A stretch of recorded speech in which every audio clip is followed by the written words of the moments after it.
I'm Tim Ventura, and we're joined today by Zoltan Istvan, a well-known transhumanist, journalist, entrepreneur, political candidate, and futurist. Zoltan has worked as a reporter for the National Geographic Channel. His writings have appeared in the San Francisco Chronicle and Outside, and his coverage of the war in Kashmir was made into a documentary, Pawns of Paradise. As an entrepreneur, he's experienced in real estate and owns vineyards in Mendoza, Argentina, Bordeaux, France, Napa Valley, and more.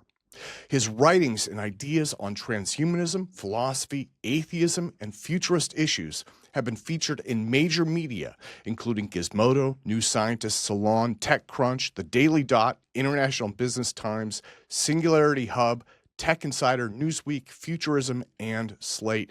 And he is also the author of The Transhumanist Wager, Philosophy in the Future, The Anti-Deathist, The Futurist Cure, and a number of other books on futurism and transhumanism. Zoltan ran for governor of California and sought the Republican nomination for the presidential election on a platform emphasizing science, technology, longevity, transhumanism, and libertarian values, which he's spoken on forums such as the World Bank, World Economic Forum, Congresso, Futuro, MoogFest, the World Future Society's annual conference, and many more. So Zoltan, welcome back. It has been a long time. I am so excited to have you with us today. Great. So good to be back, and thanks for having me on again. Yeah, well, and thank you for bearing with me as I read through your incredible bio. I mean, you have done so much. You have really become kind of a spokesperson, I think, for the transhumanist movement, which is really kind of a philosophical and futurist movement. And so that makes it just perfect for what we're going to be talking about today. Yeah, absolutely. Well, I'm looking forward to it. So Pope Leo XIV recently warned about what he called a transhuman scenario that promises a kind of imminent immortality as a part of his Jubilee teaching series connecting Christian hope in the resurrection to the challenges of the modern world. He pointedly asked two questions. Can death really be defeated by science? And even if it could, can science guarantee that a life without death is also a happy life? When you hear that, what is a fair critique versus misunderstanding of it, do you think? Well, it's a fair critique from the Catholic Church, and I think from a Judeo-Christian perspective. But look, transhumanism, this social movement that wants to overcome death, is kind of its primary concern, and kind of modify the human body with all sorts of synthetic parts, artificial parts, merge ourselves with AI, exoskeleton suits, you name it. That's what transhumanism is. It doesn't subscribe to this idea that death is something that we need to allow some outside force to move us forward in life, like there's an afterlife. We think, just like I think any rational entity with a higher intelligence would say, is why not try to overcome death ourselves with the tools we have in front of us? That's science and technology, and let's do that. So, a church can say whatever they want to say, and they have their method and their faith for how they're going to get to that eternal life and conquer death and all that. But transhumanists also have a method, and that's by using the tools that we find on planet Earth, using our rational mind and trying to apply it. I don't think the two necessarily have to be, in contrast or in conflict, but they seem to be, at least in the way the media is painting it out, and probably the way the Catholic Church is bringing it up right now. But it doesn't have to be that way. Yeah. Well, and I don't want to single out the Catholic Church specifically. Again, Pope Leo XIV is probably the most notable spiritual leader who has spoken, but there have been some others. Lutherans for Life says that Christians shouldn't try to transcend our God-given human nature, and the Southern Baptist Convention has also adopted resolutions urging churches to think carefully about AI and emerging technologies under God's sovereignty. So what do you think about faith leaders being most afraid of? I mean, what do you think that they're actually pointing at? Is this legitimate ethical risks, or are they worried about the erosion of their teachings and their faith? Well, I think it's probably twofold. Definitely, they're worried about the erosion of their teachings and their faith, because you know, in a world that's increasingly more science and technology dominated and less faith-based, it makes sense to kind of abandon those, what I would call somewhat irrational ideas. You know, there's a God in the sky that's going to grant you forgiveness and then you get to go to heaven. I mean, that seems to me irrational because I have never seen that. I'm not, you have to, it takes faith to believe that. And, you know, I think if that's the case, I also think, you know, they believe that in God, just like I believe in transhumanism. And therefore they're, you know, they're taking a stance against transhumanism that is, you know, within the ballpark of their kind of philosophy.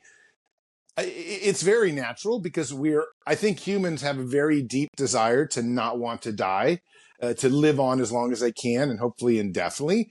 And when you tackle it from different strategies, different philosophical points, naturally going to come up with different methods.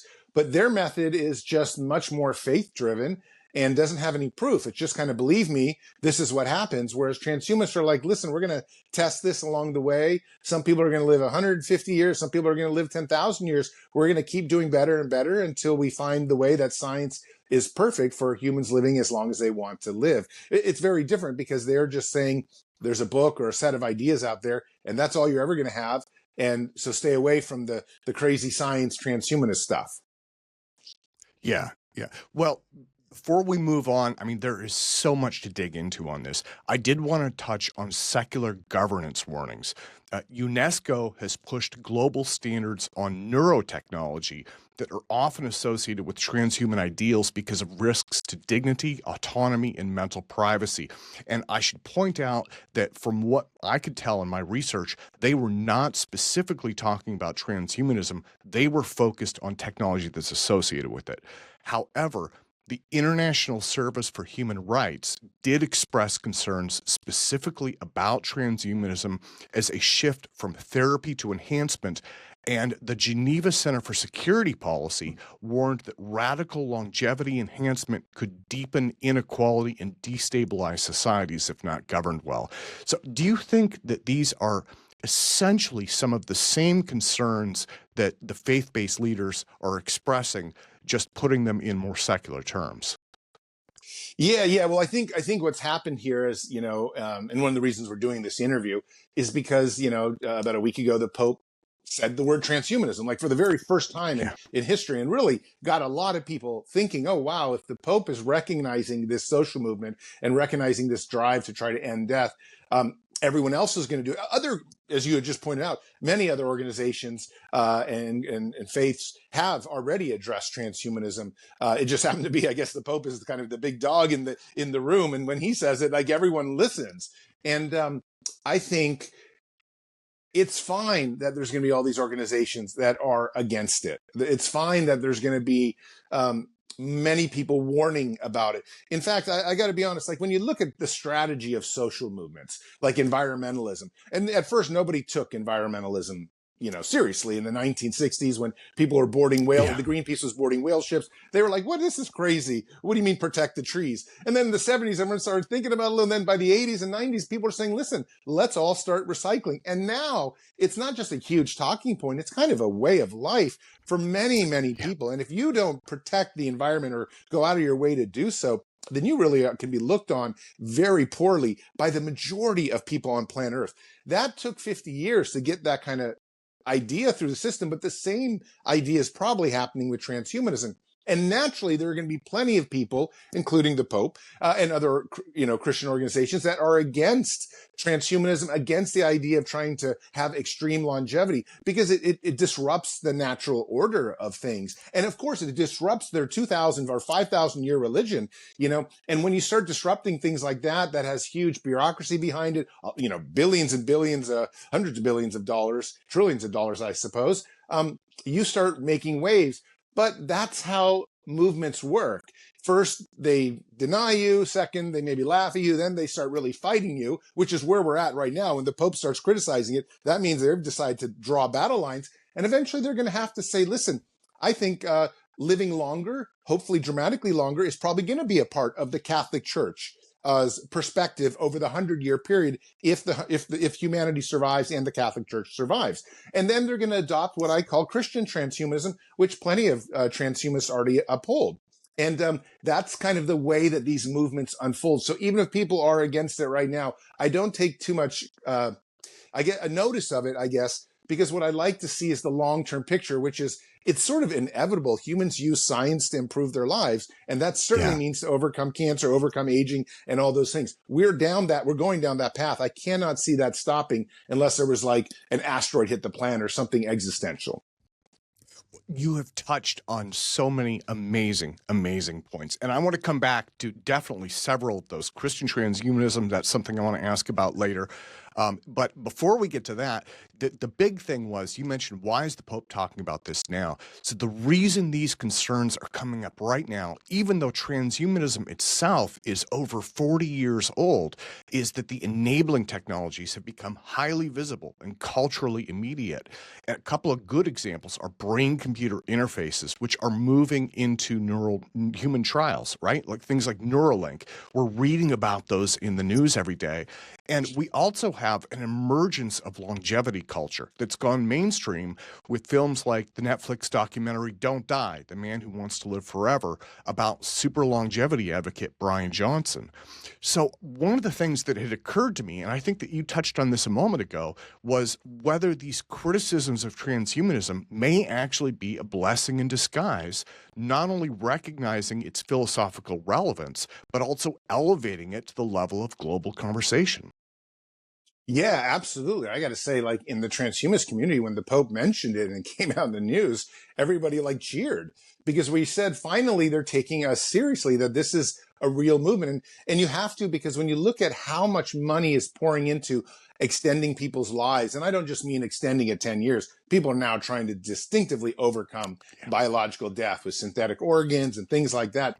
And, it went from something like a few $1 billion just 10 years ago to hundreds of billions of dollars. And if it grows, it could become like AI, just a multi-trillion-dollar industry eventually will be the field of overcoming death. So I think it was a big, cheering moment for the transhumanist community when the Pope mentioned it, because, it's like finally, okay, now we see the battlefield. We see where the lines are. Now, of course, it doesn't have to be a battlefield. We could just, everyone get along and try to work together, but it's not going to be like that. What's going to happen is that the conservative people are going to, and I mean conservative in a religious sense, are going to fight it because it overthrows a lot of what their ideologies are. But it's very difficult to see that they could ever really win on this. It's kind of like, trying to win on fighting cancer or something. Nobody wants to do that in the end of the day. So nobody should be against fighting aging. People should be able to choose how and when they want to die. And if we have that scientific prowess to do it someday, I think that's going to be a great thing for humanity, even if it is challenging for the church. But the church can adapt. I don't actually think the church has to lose numbers. They can actually embrace a lot of this stuff and say, listen, this is the technology that Jesus brought to earth or gave to people so that they could discover it. Why not embrace it in that kind of sense? Is how I would like the Christian church and Catholicism to think of transhumanism. But, we'll see how it ends up. It's just good that they've acknowledged it now. Yeah, yeah. Well, and again, excellent, excellent points. So when I was going through and writing these questions, one of the big things that came out of this for me was, where can we find alignment, right? Where are the shared values and context? And I went back and looked at the Transhumanist Declaration, which is one of the founding philosophical manifestos for transhumanism. And there's one line in it that calls urgent priorities the preservation of life and health, the alleviation of grave suffering, and improving human foresight and wisdom. And there is another part that says policy should respect autonomy and individual rights and show concern for the interests and dignity of all people. And when I read those, the thing that made me wonder was, does that sound closer to mainstream medical ethics and Christian compassion than I think a lot of people might assume? Yeah, well, I think for sure the Transhumanist Declaration is something that is rational. It was based on just being reasonable in the first place. Like, how do you want to deal with modern science and technology? I got to be honest. And we also have the Transhumanist Bill of Rights, which echoes very similar ideas as the Transhumanist Declaration, which also would just say, listen, trying to use reason and rationality to overcome harm and suffering, including biological aging and death, seem to be something that's well within the bounds of human endeavor. And I think it should be. I mean, it seems to me. So first off, you just have to take a step back. The world is changing so quickly with artificial intelligence, Yeah. genetic engineering, these radical biotechnologies. Um, it's very, it seems to me pretty I don't want to say crazy, but it seems to me irresponsible is a good word. Irresponsible. So now getting myself in trouble. Irresponsible to try to use 5,000-year-old laws to govern radical technology that we couldn't even have even imagined basically 30 or 40 or 100 years ago. Why don't we make new ideas, new set of ethics, new laws that can mold themselves to whatever is happening? And believe me, whatever we're dealing with now is, we're starting to deal with some things like quantum computing and things like that. I mean, now we're talking and getting to the singularity. I mean, ideas like that. It's going to take different types of ideas to expand and to different types of moralities to move forward. So we have to be able to amend our systems.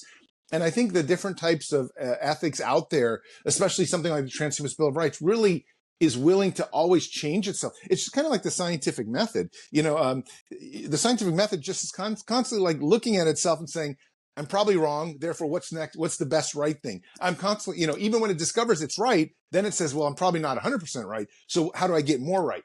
We need something like that with dealing with the future, especially overcoming a death and biological aging, because these are radical concepts that are going to take us to the next trajectory. Living a million years is very different than living 80 years. Well, there are people who are committed, very devout Christians who are transhumanists. And as you mentioned with science itself, many of the world's greatest scientists were people of deep and abiding faith. So I don't see those as mutually incompatible things. And then I think another aspect of this that you've kind of touched on is the world is moving forward more rapidly. Global lifespans have increased dramatically, and a lot of things that were considered basically terminal illness, even a few decades ago, are now routinely treated, right? So we are already starting to see the extension of lifespans. We're already starting to see real movement in that area. Transhumanism really seems like it just kind of codifies that. But at least in my opinion, it seems like there's not a mutual incompatibility between spiritual faith and scientific understanding, I guess.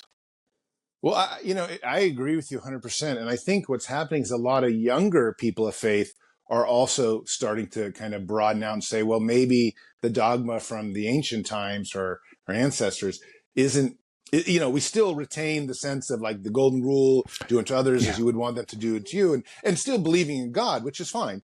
But it's like maybe God wanted us to be in this modern world full of technological marvel and whatnot. Let's embrace it. Let's create our religion around these ideas or immerse, in these ideas. And why not? So I feel like as some of the older people of faith start passing on and younger generation comes up, you're starting to see more and more people say, well, why don't we have Christian transhumanism? And again, it doesn't even have to be called Christian transhumanism. It could be just something like Christian accelerationism or something like that.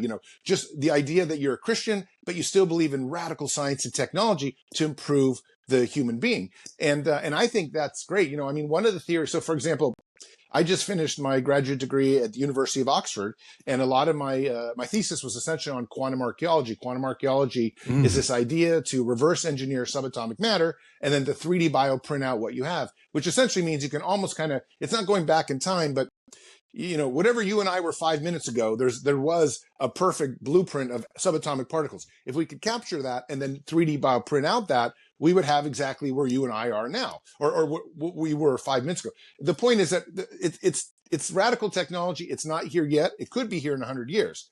But the point is, this is a type of methodology that maybe Jesus would use to pursue the resurrection.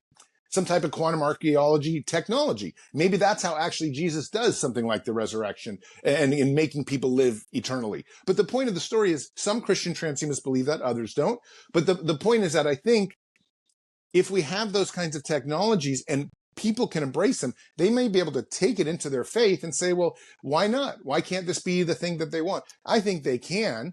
I just think they have to open their mind and say, maybe it was God in the first place that allowed us to discover these technologies. They're his bounty. They're his brilliance. Let us take it and use it in the same way that you might use the gospel or something of that nature. Yeah, no, I love that approach to it, framing it in terms of God gave us these abilities. He gave us the knowledge, he gave us the wisdom, he gave us the work ethic and the perseverance to keep pushing forward generation after generation, working to solve these illnesses, increase human lifespan, and improve health and well-being. So for people who are coming from that faith-based perspective, it seems like it does come back to God. And again, I know a lot of the great scientists in human history have also credited God with divine inspiration for their discoveries. So I love the fact that you're framing it like that. And Tim, let me just say as well that I think what scares a lot of Christians and Catholics about transhumanism is the technology. But I think, like, if it's ethically used within the framework of their faith, then they shouldn't be afraid of it. Like, because it really Yeah. must be here because God allowed it to happen on planet Earth. So if they use something for the betterment of humankind, especially if it's potentially the betterment of their faith, like growing the numbers or saving more people, I can't see how that could actually go against the actual will of God, assuming that somebody is ethically using it in a Christian sense. So one of the concerns that I had was part of one of the components of today's debate on transhumanism is related to this tech salvation vibe. And this kind of comes out of that Silicon Valley environment, right? And it's one of those things that is there, it's pervasive, it's online. The EACC label on Twitter, I think, is one example of that. It's kind of singularitarians pushing things forward, I guess. But right now, the public has real fears about AI job disruption and layoffs. And so technology will save us as a catchphrase can sound like a false idol story to Christians and might also appear tone deaf in general to the secular world. So, how should transhumanists talk about progress in a way, especially right now, that acknowledges the anxiety that is out there, stays humble about unintended consequences, and still holds on to hope for a better world? Well, let me just say for your viewers who don't know, I am running for governor of California. So this is a really pertinent question. Um, I think there is a very delicate way to speak about transhumanism and Christianity trying to go hand in hand together. I don't always do it because sometimes it makes more sense to try to be that loud person who gets more attention, especially someone running for office. But the truth is, when it really comes down to just sitting down with someone, let's just say I'm just having breakfast with them, I'm not going to be loud. I'm going to be somebody who's trying to say, listen, where can we meet in the middle? Because I want to Yeah. help you with technology and you want to help me with finding something that creates an ethical barrier in my, or ethical kind of framework in my life. So I live more in a world that is kind of more Christian denominated or whatever kind of religion is that you want. And I know there's a middle ground there, but speaking about it is I think somewhat dependent on the context. If you're going to be trying to win over and make a good, roadmap for Christianity and transhumanism to coexist, then I think you need to speak to a lot of the Christian things that are important. And one of the things that I often say is, one of the things transhumanism is trying to do is actually speak to disabled people. We're really trying to get them out of wheelchairs, cure their sight, very similar things that Jesus would have been doing so that they can lead better, more productive lives. And then maybe go out there and also spread their faith, make some money, raise families, the kinds of things that I think are very traditionally Christian. So that's one way to do it. I think the other way to do it is just to say, listen, technology largely, when you look at it from a historical point of view, has helped humanity. We don't die at birth anymore, very rarely. We're not dying of a cavity of a flu or something like that, which used to happen all the time. I mean, a lot of people used to Yeah. die just from cavity infections. Now we live better lives so we can be with our families. We can teach them about God. We can teach them about the world, things like that. So I think there is an absolute middle ground for that based on how technology has been historically useful and important for all of us. I think that's the best way to approach that. But it's just going to be tough because in the end of the day, transhumanism does want to overcome death. And this is where I think a lot of Christians get held up is that, wait a sec, overcoming death is the domain of God. But most transhumanists say, no, this is the domain of man. Yeah. Yeah. It would be wonderful to see religious and spiritual leaders speak with transhumanists instead of at them.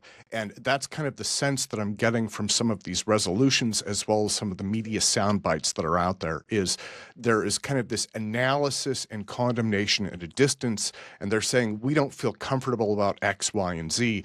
It would be wonderful to see actual sit-down sessions where spokespeople like yourself are able to convey the community and the movement's goals and vision, and do that in a collaborative way with existing religious, spiritual, and social organizations, right? Because again, some of these are secular organizations that have concerns about guardrails, as well as religious organizations that have concerns about larger spiritual questions. I would love to see you guys sit down and start to come up with something like, the word that comes to mind is the Council of Nicaea, I guess, way back when they decided the books that would become the gospel. It would be wonderful to see something along those lines where transhumanism could help to influence faith and vice versa. Yeah. There's no question. Um, it would be great to have something like that. And I think there probably will be. There have been some sessions where some philosophers have gotten together with priests and higher ups in both the church, Catholic Church and the Christian Church. However, it seems right now that they have had, I guess, differences that couldn't be reconciled. And I don't know if that's going to continue to be the case. I think at some point the church will have to bend. And the reason is because technology is becoming too powerful to let Silicon Valley run away with super intelligence, even in my opinion, is a bridge too far for someone who loves super intelligence and loves transhumanism. There's going to have to be a moment when even the transhumanists say, okay, enough is enough. We're talking about a brand new intelligence that might become Terminator or something crazy like that. So we have to be careful. And I think that's one of the reasons, actually, I think the Pope is talking about transhumanism and AI and overcoming death right now, because they realize for the very first time in history, this is not sci-fi anymore. This is not, Zoltan and some kind of crazy immortality bus campaigning for president. This is a wide range of engineers and coders and super intelligent people across Silicon Valley saying, wait a sec, we have within a 5 to 10 year window the ability to overcome death with science, potentially.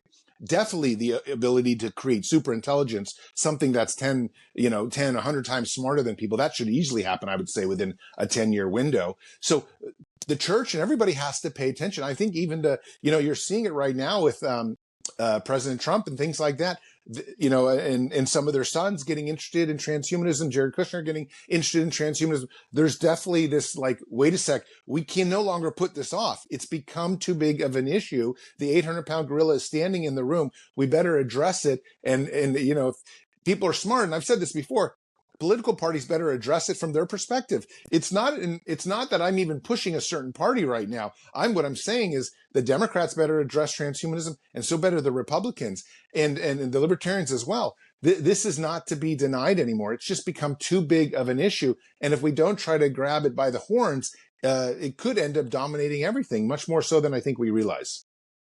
Incredibly important points. Yeah. And I would love to see both political parties become more involved with this, as well as religious and spiritual leaders. So I want to touch on the International Service for Human Rights for a moment. They had concerns about transhumanism as a shift from therapy to enhancement. And that caught my attention because really, human beings have been modifying their bodies for millennia for medical, cultural, and religious reasons. Even within the Judeo-Christian traditions, there are practices like circumcision that are essentially enhancement in nature. So I'm wondering if this therapy versus enhancement is actually a meaningful ethical boundary, or is this just kind of a red herring? Is this kind of a perceptual obstacle that we need to realize just isn't properly framed? I think it's not properly framed. Therapy versus enhancement. I think in the end of the day, it's really all enhancement, but we kind of buttered up the word therapy to make us feel a little bit better about the ethical challenges. I think the bigger challenge, though, isn't whether, it's this word war. It's more the idea of how far do we take enhancements. do we, for example, like one of the things that's happened in the last few years, I've been part of the Enhanced Games, which is this new type of Olympics that's trying to take on the Olympics, except people are taking drugs in swimming and running and swimming faster and breaking world records already because they're taking enhancements. Now, is that ethically correct? Well, a lot of athletes would say, however fast I can go, as long as I'm not about to die trying it, is ethical. Other people have said, no, should be no drugs whatsoever. But and there's good arguments on both sides. Of course, I support those with enhancements because I like enhancements. For example, if I want to go for my daily run and I can take a drug that makes me run faster and harder or better, and let's say I have a destination to go to, and I know it has no long-term effects, I'm absolutely going to take the enhancements. The same thing with a sleeping pill. If a sleeping pill helps me sleep better so the next day I can get up and run my gubernatorial campaign, I will take a sleeping pill. So enhancements have been something that, people are going to continue to do more and more and more. And, they may say, oh, it's something like therapy instead, but we're going to do as much as we can, I think, to the point when we can enhance ourselves so we don't die, we don't age, and we become superhuman. And that is the nature of our evolution as kind of rational mammals. So I think, no matter what happens, enhancement is what's going to end up winning.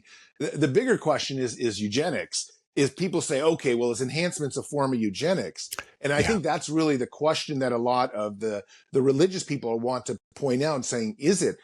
The problem, though, is that if you take eugenics outside of any historical context, eugenics would just be, well, this is enhancements.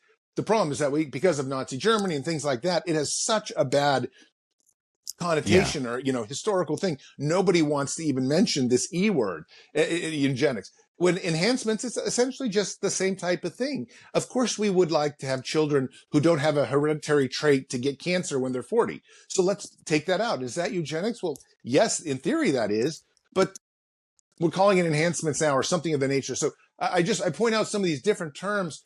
The bottom line is improving ourselves as human beings is what we do. We've been doing that since we grabbed a bone and made an axe out of it as some type of orangutan or a monkey or whatever it was, hundreds of thousands, maybe millions of years ago. And finally, learn something about tools. We're going to continue to do that. And I think that's the proper thing to do, especially as long as it's not hurting anyone else. Again, the golden rule would apply to all this. Anything that you do, if it's starting to hurt humanity as a whole or hurt another person, then there should be some ethics involved. But if it's not, let's move forward with it. Well, I appreciate you bringing up the golden rule. That sets up actually a couple of deeper, I guess, more speculative and also more introspective questions. And I wanted to kind of slow down a little bit and focus more on these because the Pope's question isn't only can science extend life, but can it guarantee a happy life? And for many believers, faith, it's not just a ticket to heaven. It is also a philosophical set of tools providing emotional resilience, community bonds, shared moral formation, and practices for facing suffering and death. And so I'm wondering if part of his concern about transhumanism might be that a purely technological solution, a mindset that looks at it like a broken machine or a machine that we can fix to run better, faster, or longer, may ultimately erode those sources of meaning and community that have become such an important part of every spiritual tradition, really, and certainly the Catholic churches. Well, I think we have to be very careful with the word happy. I mean, this is a dangerous word, in my opinion, because it, and the Greeks have discussed this at length with the hedonistic lifestyle. Like, is it really pleasure, or is happiness something deeper than pleasure? I think a lot of transhumanists believe in the abolition of suffering. Let's get rid of suffering internally, and I do think there could be some very good uses for that. But I also worry that suffering is a big part of what makes us interesting, like life worth living in the first place. You get to go through this process and change because we don't like suffering. You're kind of going to always want something because, like, for example, the great philosophical, story is that if you could be shot up in a box into the heavens for eternity and all you would ever feel is complete pleasure, would you do so? Would you push this button right now? And almost nobody pushes the button because pleasure just for pleasure's sake isn't something that is really that meaningful. So we want something deeper than that. We want something, more challenging that. We want to grow and evolve and become something essentially different over time and constantly be evolving. So I think it's important that, this is one of my issues with the Catholic Church and Christianity as a whole, is that it has everything already figured out. The transhumanists don't Yeah. have everything figured out. What we figured out, we think, at least for the time being, is that aging sucks. We don't want to age, and we don't want to die. We don't want the specter of death to always be over us, coming for us whenever it wants, without us having a say in it. It's not that I'm saying I want to live forever. I don't know about that for sure. And it's not that I'm saying that, even aging is bad. Maybe there will be some type of aging that happens outside of biology. Maybe it's spiritual aging or something that goes on over a million years, because I can't imagine you stop learning truth. So, the point though is that the church wants to bound it into this 80-year lifespan and say, this is what happens. Then you go to this eternity and it's all the same. It just doesn't make sense for a transhumanist who literally is changing their perspective every 12 or 18 months, very similar to Moore's law or the microprocessor. The world is changing so rapidly. We need a framework that can change with it. It's not Yeah. saying that the golden rule is going to fail. That probably will remain always, I think, in place. But the point is that even with the golden rule, we can still completely be different types of entities and grow and expand and change over time. And it just seems very close-minded to me to try to take a single book and say, this is what happens to you because somebody died for your sins, 2,000 years ago. I think it's much easier to say, hey, maybe somebody died for your sins, and maybe there is this afterlife or something of that nature, but there's also this here. So let's play both fields and see where we can go and try to merge those two together, and then we'll have a much better world, and we can't really be wrong. And if someone told me that, if someone said that, I'd say, well, fine, I'm happy to believe. Right now, I always tell people, look, I don't believe in God because I don't see it, but that doesn't in no way means that God doesn't exist. I might just be blind. I might just be stupid. And maybe one day it will happen. But I don't think, even if I do believe in God, I'm going to give up the transhumanist entity. In fact, I kind of, as some of the people know from some of my writings, I do believe that there is a version of God that I could have easily or still might believe in. It's called theocidism. This idea that God may have once existed and then God killed itself. And God killed itself in a last gesture to maybe try to expand and say, here are all the freedoms you can have. You have now free will. Because the problem with God is that, just kind of on a spiritual note, is if God is all knowing, then God already knows what's happened to all of us, which means it's sort of already happened. And theocidism says that, yes, God was all knowing, but God chose to end its existence in order so that we might actually have free will. But the point of the story isn't that I'm right. I don't know if theocidism is a qualified philosophy for a lot of people. What I do know, though, is that I'm constantly thinking about these things. I'm constantly thinking that there must be a bigger answer out there. I'm evolving. And I want to keep evolving, because in no way does it mean that I'm angry at God or I'm a complete non-believer or something like that. What it means is I'm on a journey with this potential entity that's out there, whether it lived or died or it's still living, I don't know. But I'm on this long journey. And I think when you talk about Christianity and Catholicism, they're also on a journey, but the journey seems to be like you can only stay on one road. Whereas I'm looking at multiple freeways and I'm like, where do I go? And that's really what I think this disheartens me about the Judeo-Christian faith, and I guess any Judeo-Christian faith, is that it's so formalized already. There's no way to go. And then something like transhumanism comes and tries to break it up a little bit. Everybody loses their mind, like, wait a sec, this is a crazy crazy idea. But I think these two can work together. We just have to be more open-minded about it. Absolutely. Well, and far be it for me to put any words in Pope Leo XIV's mouth, because I have no idea how he may think about the larger concept of death. But in Christianity as a religion, death has spiritual meaning, and it also has profound psychological meaning. Our mortality reminds us that time is short, and it pushes us towards legacy, responsibility, and caring for the next generation. And if we increasingly treat aging and death as a disease process to just be delayed or eliminated entirely, I'm wondering if he might not be concerned that we can't do that without discarding the meaning that our mortality provides. Yeah, I mean, so, I did an essay on this in Oxford recently, and the idea that we need mortality in order to feel like being alive or the meaning of life. Mm. I don't buy that. I agree with you, though. There's no question that dying gives life meaning. But the bigger question is, if you eliminate dying, does that mean life doesn't have meaning? That's a different question. And the truth is, it's not only death that gives life meaning. Other things give life meaning. One of those, for example, is constant evolution. So, for example, I'm here as this human being with 3 pounds of meat on my head or my shoulders. That's what my brain weighs about. But in 10 or 15 years, when I'm plugged into AI and I have a gazillion, a trillion neurons, and they're all firing, and then it's connected to here and there and everywhere in AI, I'm starting to feel new senses. I'm starting to expand. I'm in virtual realities. I have multiple sides of my personality. I mean, let's just say, I'm just giving you an idea. Let's say I'm all over the place, almost like an uploaded consciousness, sort of godlike. Well, I'm not going to be restricted to this human brain that I have right now. I'm going to have so many things. It's going to constantly be evolving. If we're constantly evolving, then there's constantly new meaning coming into who we are. So it's not only death that gives life meaning, it's also this ability to evolve. As long as we're technologically evolving and expanding our consciousness, life will have meaning, whether we do it forever or we end up dying. So there are multiple ways, in my opinion, to have life be meaningful. Taking away the context of mortality does not mean that you're going to ultimately be left without meaning. And I think this is one of the big central issues that the Pope and other people are trying to point out, is that God gives us meaning because he gives us this afterlife. But again, if transhumanists can create the afterlife, or if transhumanists can just keep expanding their consciousness through technology, we will find other ways to find meaning and potentially even happiness, as he pointed out, or fulfillment. I think fulfillment's kind of maybe more what he was getting at.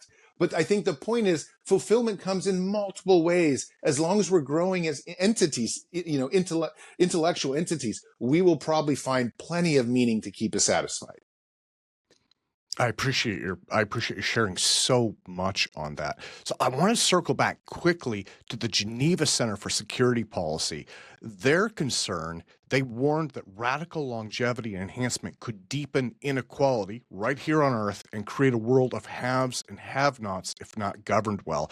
And the reason I wanted to touch on this was, I think many people would argue that we already have a two-tier medical system where some people get early access to the best care and others simply don't. And so I'm wondering if it's possible that radical longevity simply highlights existing inequality that's been growing for a long time. Well, I'm a total believer that there is great inequality in the system. If you just go 10 miles away from where I live in a really nice area in San Francisco, and 10 miles down to Oakland, people living 20% shorter lives. And that's just because there's drug abuse, there's homelessness, there's things that make people live shorter lives, and they're certainly not living as much quality of life. So how did we get to a system where some people live so well and others don't? It's one of the reasons that, my gubernatorial run, I support a universal basic income, which hopefully would then pay for universal basic health care. But at the same time, I agree with you. And I think this is where it's really up to transhumanists to try to create a system where we could say, well, whatever technologies we create to extend lives, we want to share with everyone across the board. Now, it doesn't mean that they have to take it, but everyone would at least have this ability. And I always say this because I think if you take the idea that only the rich are going to live, indefinitely, what a horrible idea. I mean, that's not only is it not the worst selling point, but it's just also like nobody wants that. So I think it's really important that transhumanists, and I promote this all the time, try to make it so that we can promote as much equality in the movement as possible, and equality in terms of getting access to that technology. It's one of the things I promise in any campaign that I've ever run, is that I would do my best to make sure that that happens. And to say anything less than that, I think would be a deep sin or a deep mistake. Absolutely. And, a lot of those ideas show up as rights. Transhumanism is still an emerging culture. It is facing opposition from entrenched mainstream views. And so ideas like genetic liberty, morphological freedom, and the ability to prolong lifespan, they show up as rights that need defending. Now, Christianity speaks more in the language of responsibilities, right? What people owe to God, what they owe to their neighbors, what they owe to the vulnerable. And so I'm wondering if Pope Leo XIV's message might actually help transhumanism mature over time by pushing it towards deeper introspection about responsibilities that transhumanism has, like such as humility, solidarity, protecting dignity, and ensuring access, as we were just talking about, and not just rights. Yeah, no, I agree. I think, um, transhumanists and this has just even happened in my own personal career. I used to be a very loud, boisterous person in the transhumanist movement, writing a lot of crazy articles. And once I got kind of onto the public stage, especially running for office, I realized like that's no way to actually run a country or to run a state. The way to run it is to compromise. The way to run it is to have empathy with people. Even if you are in 100% disagreement with them, you still want to have a lot of empathy. And so I think, Yeah. what Yeah. the Pope's doing is by even bringing up the issue of transhumanism and these dramatically longer lifespans, he's forcing all transhumanists like myself to say, well, how can we make it more palatable for Christians and Catholics alike so that they will say, well, maybe the movement has some good things? Because let me just say, I consider transhumanism the most humanitarian movement in the world. Our goal is to make it so you and everyone around you doesn't die, or at least has the choice not to die. This Yeah. is very humanitarian. So the question is, how can I get the church to say these are good people too? These are good people and we should befriend them and work with them so that we can kind of reach that same goal. Again, it's not like I'm saying I don't want people to go meet their maker if that's what they believe in. Well, the whole thing about transhumanism is liberty and freedom, morphological freedom. So yeah, if you want to die, that's why transhumanists, for example, support euthanasia. But I think a bigger picture here is that we want to just give you the opportunity to ward off the specter of death whenever it comes for you and give you a choice on how you want to go out, if you want to go out at all. Yeah. Tools for the 21st century, and then hopefully supporting timeless traditions from all of the major faiths. So, Zoltan, we have tackled so many, I mean, these are global size issues today, and they're making headlines all around the world. And I want to thank you so much for your time today. And let me close by asking, where do you see transhumanism going in the first few months of 2026? And how can people get involved? I'm going to put links in the YouTube show notes so people can learn more about your life, your run for governorship, and all the things that you were working towards. What else should they be aware of as we move towards the new year? I think the big thing to be aware of is that, I'll just say this quickly, that transhumanism is in itself a very humanitarian movement that's trying to make people live longer, as I just mentioned. But one of the things we have been supporting for a long time is artificial intelligence.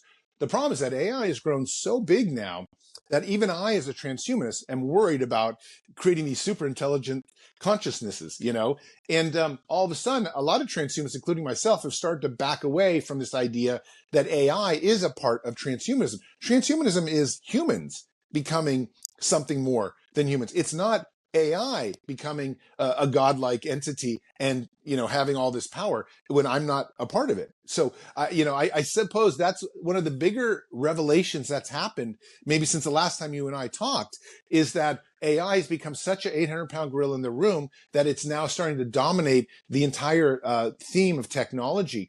And it's not dominating in a way. Yes, it's useful in terms of us working within ChatGPT and writing essays.